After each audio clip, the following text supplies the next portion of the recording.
and just do your research. That's why I think this video will be helpful for you. If you're starting out thinking about getting into goats, maybe you didn't know you need a certain type of goat fence. Maybe you didn't know you had to have a shelter. Maybe you didn't know that there was hay that had to be fed in the wintertime. Those are things that you can learn from this video.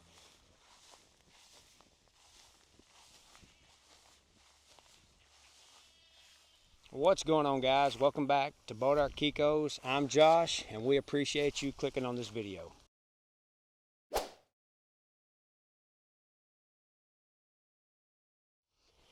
Are you sure you want goats? That was the question that I should have been asking myself when I first got into it, because I made mistakes getting into goats, not really knowing for sure the route I needed to take. And I thought I'd take some time to maybe shed some light on some of the mistakes I made and some of the things you might want to know. So y'all want to talk about goats? I want to talk about goats. Let's get into things you should know before getting goats.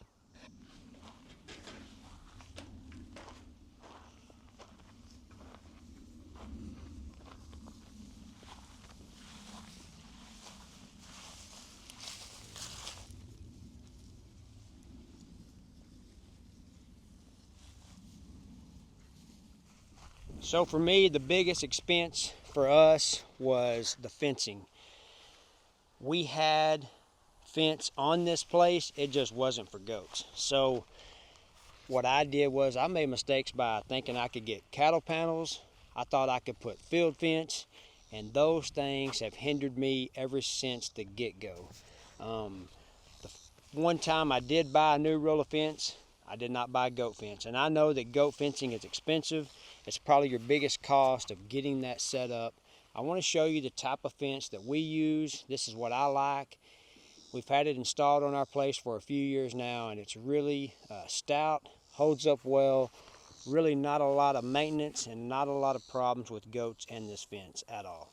So I want to show you this Stay Tough fence that we buy and install now, and it's made for goats, so it has certain types of gapping, and this fence to me is the best goat fence you can get.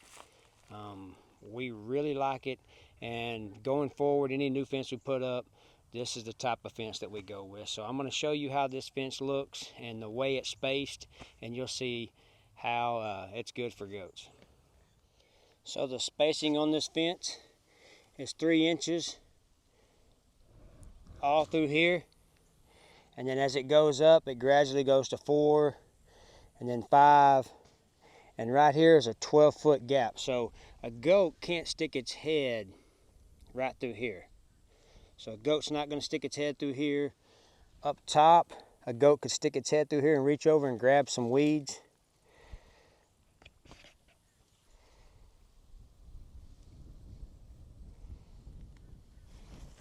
So as far as this fence goes, I've never had to stretch this fence at all. Once I put it up, it stayed tight. And the goats, they rub on it just like goats do. I'll show you a way to prevent that, and another type of fence that you could use as far as fencing for goats. So another option here I want to show you is electric fencing. So you can run electric fence, and I have done this to keep my goats from going in and out of this pasture. I want to control how they're going and eating, so I made up different pastures. So I set up an electric fence, and then I'm using an electric fence to keep them off a fence that's not made for goats, that they're subject to get their head stuck in. I'll go down there and show you that. But this setup right here, this is a pretty hot fence. These goats respect this. They don't get into it, and they use this to travel up and down to get from different fields.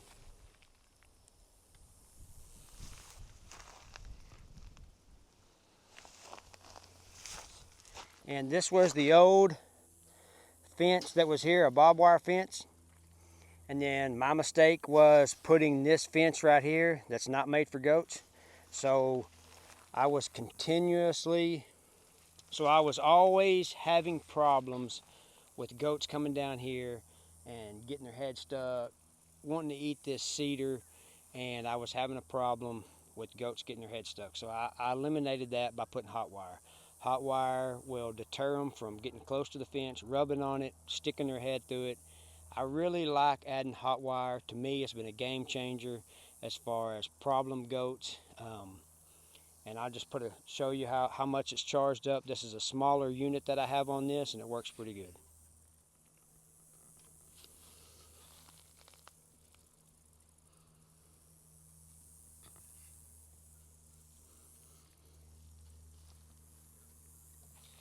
So fencing, it's a big cost. It takes a lot of money to put up a good fence. It's worth spending the money to make sure you got the proper fencing to keep your goats in, because I can promise you a goat will try you. It will stick its head through. It will want to get out. They can be a problem if you don't have the proper fencing, and I made that mistake wanting to really get into goats and not having the right setup for goats. So as I went along, started changing things up, adding things to what I had, making it better for me to keep the goats safe. So let's go up here and talk about some sort of shelter, some sort of place where you can put goats in where they can get out of the elements if need be. So when it comes to shelters, the types of goats that we raise, it really don't take a whole lot to make them happy. More than likely, they're gonna just go underneath here. This is an awning. They're typically just gonna go underneath there, and they're gonna hang out underneath there while it's raining, windy. They sleep outside. That's what they like. But I have different options for shelters. I've had homemade shelters, shelters that I've bought, shelters that I've made. Let's go take a look at a few of them. So this is just a little barn we have. It's a throw it up kit type shelter for a barn. I store my tractor in there. These right here are underground fiberglass tanks. They work really well. This right here is a homemade shelter with some corrugated tin on it and an old cattle ring. It doesn't take a lot to make them happy, and just as long as when it's raining, the weather gets really bad, they got a place to get in out of the elements. That's all they need. Like I said, they sleep outside. You don't have to have nothing big and fancy. What I have works for me, and some I've made, some I've bought, so it doesn't take much to keep a goat happy. Hey, if you guys are here for the first time and you're not subscribed to our channel, go down, hit that subscribe button, like our video. We have tons of information on goats. I share the stuff that we learn. I want to help you guys out, so it might not be the right way, or you might know a different way, but it's a way that we do it that helps us out. I want to pass this information on, so go down, subscribe to our channel. Over 200 videos of goat information, so we would greatly appreciate it. It helps us out. It helps get the videos out there to the people, so share, like, and all we can say is thanks, and we appreciate it. Well, you're going to want to figure out what goat is best for you. And for us, it was meat goats and replacement goats is what we wanted to raise, and that's what we went with. And we raised Kikos. So our Kiko goats, I got them here with us. They've come up, got them a fresh drink of water, so I'll show you our goats. They're a meat goat breed, and we sell them for meat, and then we sell them for reproduction. So this is the Kiko breed. Take a look at these. So as you can see, they come in a variety of different colors.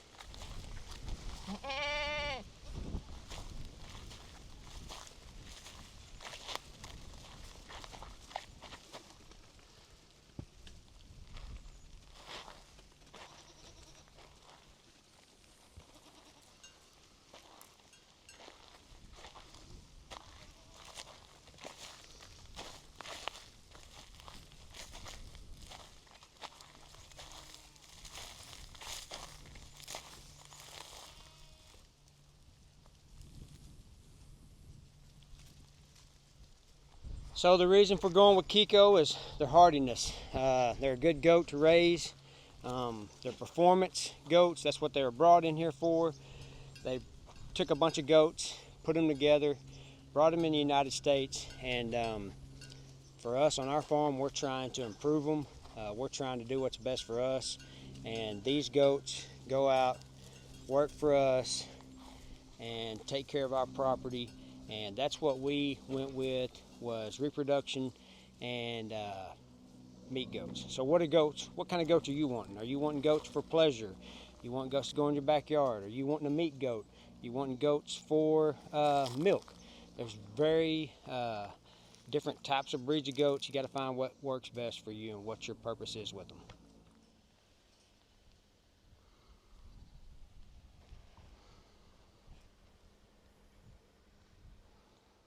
So for as many goats as we raise, what works for us is using round bells. We take a tractor, we put a round bell in a feeder, and that's how we feed our goats. So you want to think about the nutrition throughout the winter. Summertime we graze, we put them on pasture. In the wintertime we feed hay. So you might be feeding square hay. We have square hay feeders, we have round bell feeders. 90% of our feed is round hay. So the round hay that we get, it comes off of a good place. Guy takes care of us, he takes care of his pasture, so we buy really good nutritional hay to carry our goats through the winter. So these goats have gone out, they've grazed all morning long, they've come up, they're laying in the shade.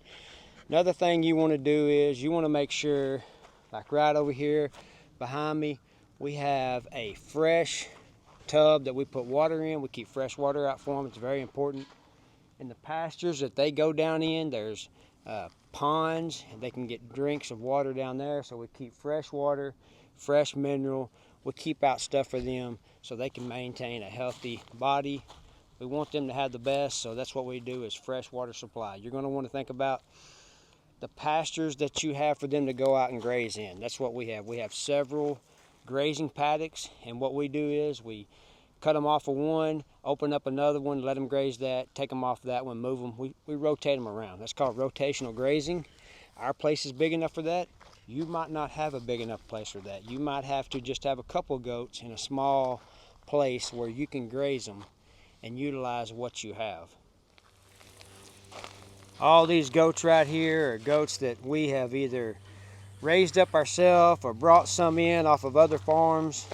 And we really enjoy raising these goats. They're fun. The whole family can be involved in it.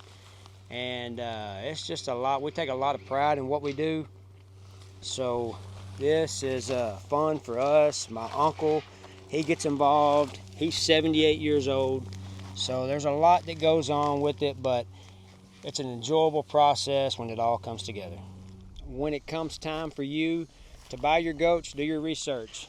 Find out how people are raising them, look into what you want to get, see how they raise them, and see if it'll benefit you. Call them, talk to them, ask questions, and just do your research. That's why I think this video will be helpful for you. If you're starting out thinking about getting into goats, maybe you didn't know you need a certain type of goat fence. Maybe you didn't know you had to have a shelter. Maybe you didn't know that there was hay that had to be fed in the wintertime. Those are things that you can learn from this video that'll help you out.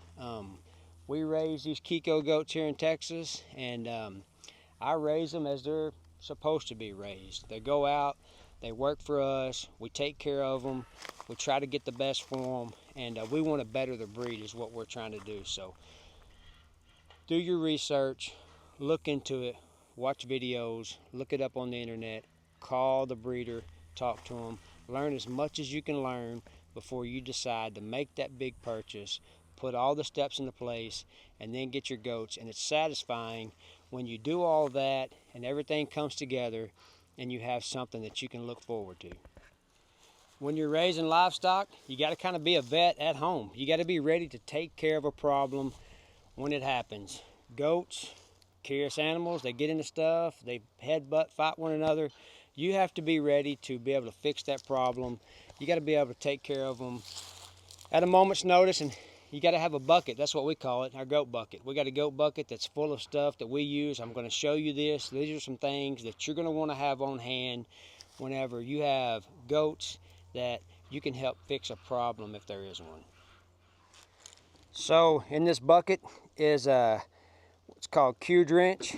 It's a dewormer, and here is what we put it in with. We have some vaccines in here. We keep some stuff for runny butts. Those right there are probably the 3 main things that we used. We had to worm one. If we have some problems with runny rear ends, we can dry it up. And then antibiotics. You want a really good antibiotic on hand. You never know what could pop up, what you might have to do. So a good stout antibiotic will help you with that. If you had to pick one up and take them to the vet every time, you need to be able to give them the correct medicine they need, and you need to be able to do it yourself to save yourself some money.